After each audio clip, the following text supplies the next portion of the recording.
চাঁদাবাজি, মনোনয়ন বাণিজ্য ও দলীয় ফান্ডের টাকা আত্মসাতের অভিযোগে জাতীয় পার্টির চেয়ারম্যান জিএম কাদেরকে গ্রেফতার করেছে পুলিশ। দুদকের গোয়েন্দা অনুসন্ধানে উঠে এসেছে 2018 সালে জাতীয় নির্বাচন সংরক্ষিত নারী আসনে 18 কোটি টাকার ঘুষ নেন তিনি।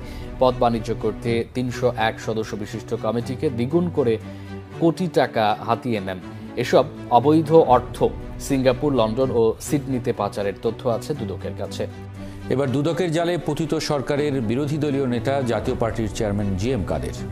চাঁদাবাজি, মনোনয়ন বাণিজ্য এবং দলীয় ফান্ডের টাকা আত্মসাতের দায়ে তার বিরুদ্ধে অনুসন্ধানে নেমেছে দুদক। প্রাথমিক অনুসন্ধানে দেশে বিদেশে জিএম কাদেরের অঢেল সম্পদের তথ্য মিলেছে। জনাব গোলাম মোহাম্মদ কাদের, চেয়ারম্যান জাতীয় পার্টির, দলীয় মনোনয়ন বাণিজ্য, পদ বাণিজ্য, বিদেশে অর্থ পাচার সহ জ্ঞাত আয়ের উৎস বহির্ভূত সম্পদ অর্জনের অভিযোগে জাতীয় পার্টি বাংলাদেশের রাজনীতির যেন এক দাবার গুটি। দীর্ঘদিন ক্ষমতায় থাকা দলটি ক্ষণে ক্ষণে হারিয়েছে নিজের স্বকীয়তা।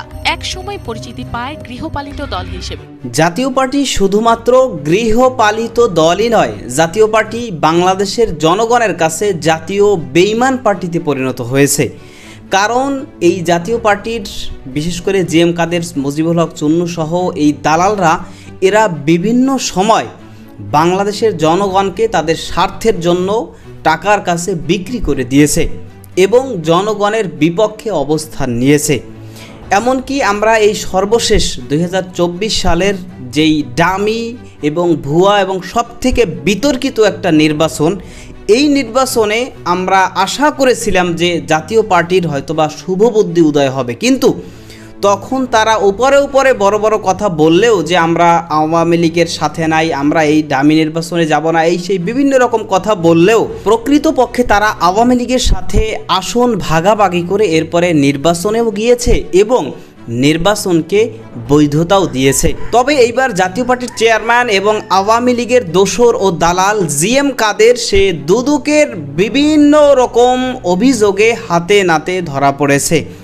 এ বিষয়ের কিছু অংশ ভিডিওর শুরুতে শিরোনামে আপনারা দেখেছেন, বিস্তারিত দেখবেন পুরো ভিডিও জুড়ে। এই বিষয়গুলো দেখার পূর্বে আপনাদের একটা অনুরোধ করব, যারা আমাদের চ্যানেলে নতুন আসছেন চ্যানেলটি সাবস্ক্রাইব করে অল ক্লিক করে বেল আইকনটি চালু করে দিবেন এবং পরিপূর্ণ ভিডিও শেষ পর্যন্ত দেখেই আপনার মতামত জানিয়ে যাবেন। দর্শক, চলুন আমরা দেখব যে অবৈধ সম্পদ অর্জন সহ বিভিন্ন অভিযোগে যে দুদকের হাতে নাতে ধরা পড়েছে জাতীয় পার্টির চেয়ারম্যান জিএম কাদের, সেটা আমরা দেখার পূর্বে প্রথমে একটু দেখব যে অস্তিত্বহীনতায় পড়ে জাতীয় পার্টির ভবিষ্যৎ কোন দিকে যাচ্ছে, সেটা কিছু অংশ দেখে এরপরে বিষয়টা দেখব। ধৈর্য ধরে একটা লাইক দিয়ে ভিডিওটি শেষ পর্যন্ত দেখতে থাকুন। আওয়ামী লীগের সঙ্গে তখনও ছিলাম, নির্বাচনে সরকার গঠনেও আমরা সেখানেই থাকবো, সেইভাবেই আমাদের সিদ্ধান্ত হয়েছে। জাতীয় পার্টি বাংলাদেশের রাজনীতির যেন এক দাবার গুটি। দীর্ঘদিন ক্ষমতায় থাকা দলটি ক্ষণে ক্ষণে হারিয়েছে নিজের স্বকীয়তা। একসময় পরিচিতি পায় গৃহপালিত দল হিসেবে। স্বৈরাচারের তকমা থাকলেও এরশাদের শাসনামলে বেশ কিছু পদক্ষেপে জনগণের কাছে দলটির গ্রহণযোগ্যতা বাড়াতে ভূমিকা রাখে। তবে পল্লীবন্ধু খ্যাত এরশাদের মৃত্যুর পর দেবর ভাবির দৈরথ্যে বারবার ভাঙনের মুখে পড়ে জাতীয় পার্টি। তবে এবার যেন বেশ কঠিন সময় পার করছে দলটি। 90-এর গণঅভ্যুত্থানে রাষ্ট্র ক্ষমতা হারালেও সংসদে প্রতিনিধিত্ব আওয়ামী সরকারের সঙ্গে ধরি মাছ নাথুই পানির মতো খাতির এবং বিদেশি বন্ধুত্বে টিকেছিল দলটি। বিশেষ করে ভারতপ্রীতি বা ভারতের সিদ্ধান্তকে নিজেদের করে নেয়ায় নিজ দলের নেতাকর্মীদেরই সমালোচনায় পড়ে বারবার। নির্বাচনে ভারতের সরাসরি ও প্রকাশ্য হস্তক্ষেপ ঘটে 2014 সালে। ওই নির্বাচনে প্রায় বিরোধী দল অংশ নেয়া থেকে বিরত থাকে। আওয়ামী লীগের দীর্ঘদিনের মিত্র জাতীয় পার্টি নির্বাচনে অংশ নেবে কিনা দ্বিধাদ্বন্দ্বে ছিল। এমতো অবস্থায় ভারতের পররাষ্ট্র সচিব সুজাতা সিং বাংলাদেশে ছুটে আসেন এবং জাতীয় পার্টিকে নির্বাচনে আনতে ভূমিকা রাখেন। চরম বিতর্কিত নির্বাচনের সুযোগ নিয়ে গত 3 সংসদে প্রধান বিরোধী দল হলেও ভোটের মাঠে দিন দিন দুর্বল হয়ে পড়া জাপা স্বৈরাচারের দস্যুর আখ্যা পেয়ে পড়েছে অস্তিত্ব সংকটে। ছাত্র আন্দোলনের মুখে টানা 15 বছর ক্ষমতায় থাকা আওয়ামী লীগ সরকারের পতনের পর কৌশলী অবস্থান বিলুপ্ত সংসদের বিরোধী দল জাতীয় পার্টির। নিজেদের অস্তিত্ব রক্ষায় অন্তর্বর্তীকালীন সরকারকে সমর্থন জানিয়ে সহযোগিতার ঘোষণা দিলেও আওয়ামী লীগের মিত্র জাপাকেও নিষিদ্ধের দাবি তুলেছেন ছাত্র নেতৃত্ব।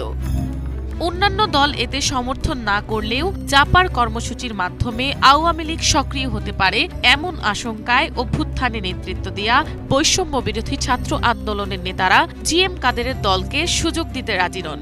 জাপার কেন্দ্রীয় কার্যালয়ে হামলার পর দলটির নেতাদের বিচারও চেয়েছিলেন তারা। ছাত্র নেতৃত্বের বিরোধিতায় সরকারের সংলাপে ডাক না পেয়ে অনেকটা একঘরে হয়ে পড়েছে স্বৈরশাসক এরশাদের দলটি।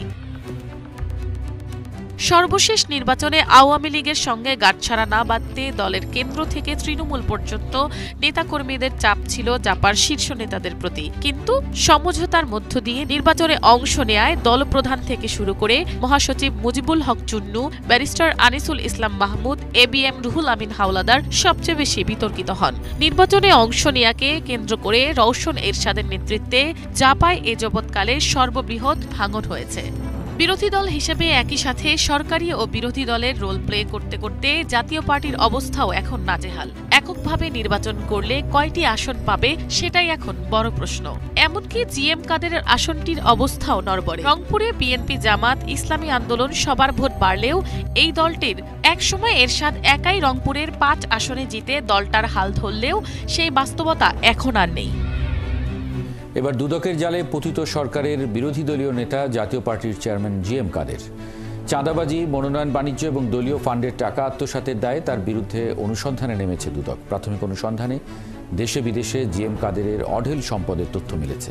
গোলাম মোহাম্মদ কাদের চেয়ারম্যান জাতীয় পার্টির বিরুদ্ধে মনোনয়ন বাণিজ্য, পদ বাণিজ্য এবং অর্থ পাচার সহ জ্ঞাত আয়ের উৎস বহির্ভূত সম্পদ অর্জনের অভিযোগের বিষয়ে অনুসন্ধানের সিদ্ধান্ত গৃহীত হয়েছে। অসৎ উদ্দেশ্যে পরস্পর যোগসাজশে একে অন্যের সহায়তায় ক্ষমতার অপব্যবহার পূর্বক অপরাধমূলক বিশ্বাসভঙ্গ ও অসৎ আচরণের মাধ্যমে গ্রাহকের ঋণ পরিশোধের সক্ষমতা যাচাই না করে, ঋণ মঞ্জুরি পত্রের শর্ত পরিপালন না করে এবং প্রকল্প সম্পর্কে মিথ্যা তথ্য দিয়ে prime bank PLC, jubilee road শাখা, চট্টগ্রাম হতে 100 কোটি টাকা স্থানান্তর, হস্তান্তর এবং রূপান্তরের মাধ্যমে অবস্থান গোপন করে প্রকল্প ঋণের মূল ঋণ 46.83 কোটি টাকা আত্মসাতের অপরাধ প্রমাণিত হওয়ায় জনাব মোহাম্মদ মোহসেন, চেয়ারম্যান ও ব্যবস্থাপনা পরিচালক Saima Samira textile mills limited, জনাব শামিমা নার্গিস চৌধুরী, পরিচালক Saima Samira textile mills limited সহ প্রাইম ব্যাংকের ব্যবস্থাপনা পরিচালক জনাব মোহাম্মদ এহসান খুসরু সহ ব্যাংকের অন্যান্য কর্মকর্তার বিরুদ্ধে দণ্ডবিধি 409, দুর্নীতি প্রতিরোধ আইন 1947 এবং মানি লন্ডারিং প্রতিরোধ আইন 2012 সংশ্লিষ্ট ধারায় আরও একটি মামলা রুজু হয়েছে। পতিত আওয়ামী লীগের প্রায় সকল বিতর্কিত নির্বাচনের সঙ্গী জাতীয় পার্টি দলটি পরিণত হয়েছিল গৃহপালিত বিরোধী দলে। এরশাদের মৃত্যুর পর দলের একচ্ছত্র ক্ষমতার অংশীদার হন তার ভাই গোলাম মোহাম্মদ কাদের, সবার কাছে পরিচিত জিএম কাদের নামে। কোনো জোট হয়নি, এগুলো সমস্ত অপপ্রচার। দুদকের অনুসন্ধান বলছে 2018 সালে নির্বাচনে সংরক্ষিত নারী আসনের এমপি করতে প্রফেসর মাসুদা এম রশিদের সাথে 18 কোটি টাকার চুক্তি করেন জিএম কাদের, কিন্তু চুক্তিমতো টাকা দিতে না পারায় তাকে দল থেকে বহিষ্কার করে স্ত্রী শরীফা কাদেরকে মনোনয়ন দেন জিএম কাদের। মনোনয়ন বাণিজ্যের এমন বহু অভিযোগ তার বিরুদ্ধে যাবে না, এই কথাটি কোনো যুক্তিসঙ্গত। জিএম কাদের এসব টাকা সিঙ্গাপুর, লন্ডন ও সিডনিতে পাচার করেন বলে তথ্য পেয়েছে দুদক, তাই এবার প্রকাশ্য অনুসন্ধানের সিদ্ধান্ত।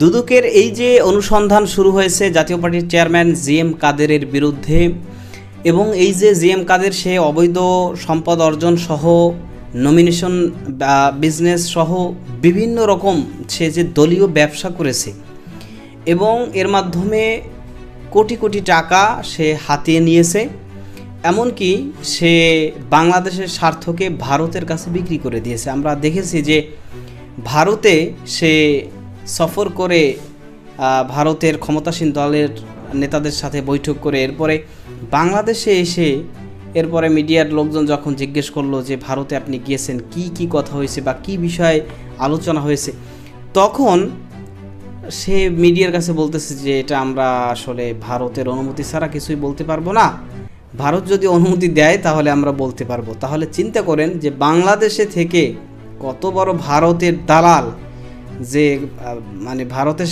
সে কোন উদ্দেশ্যে সফরে গিয়েছে সেই কথাটা সে ভারতের অনুমতি ছাড়া বলতে পারবে না। তাহলে ভারতের কি পরিমাণ অনুগত এবং ভারতের কি পরিমাণ দালালি তারা এতদিন করেছে। সুতরাং এখনও তারা ভারতের এবং আওয়ামী লীগের দালালি করতেছে এবং পাশাপাশি এই বর্তমান সরকারের বিরুদ্ধে বিভিন্ন রকম ষড়যন্ত্রে মেতে উঠেছে। তো যে কারণেই বাংলাদেশের জনগণ বারবার এক কথাই বলছে যে এই যে বর্তমানে আওয়ামী লীগের নেতা কর্মী তাদের যে অবস্থা, অর্থাৎ তারা না কোনো দলীয় কার্যক্রম চালাতে পারছে এবং পাশাপাশি তাদের নেতাকর্মীরা সব কারাবন্দী অবস্থায়, না হয় দেশ ত্যাগ করে পলাতক অবস্থায় আছে। তো এই আওয়ামী লীগের বিগত ১.৫ দশকে যেই সহযোগী যারা ছিল, আওয়ামী লীগের দোসর যারা ছিল, এই জাতীয় পার্টি সবচাইতে বড় দোসর। জাতীয় পার্টির এই দালাল সহ যারা মূলত এতদিন আওয়ামী লীগের সাপোর্ট করছে এবং পাশাপাশি ভুয়া ডামি নির্বাচনের বৈধতা দিয়েছে, এরপরে বাংলাদেশের জনগণের সাথে বেইমানি করেছে, তো এদেরও একেবারে আওয়ামী লীগের মতো বিচারের কাঠ গড়ায় দাঁড় করানো উচিত এবং এদেরও বিচার করা উচিত। এখনও তারা কোন সাহসে এখনও এই সরকারের বিরুদ্ধে তারা ষড়যন্ত্র করে এবং বলে যে এই সরকার তারা বৈষম্যমূলক সরকার, এই সরকারের বিরুদ্ধে আবার আন্দোলন করতে হবে, এই সরকারে আমরা পতন চাই, বিভিন্ন রকম কথা একের পর এক বলে যাচ্ছে।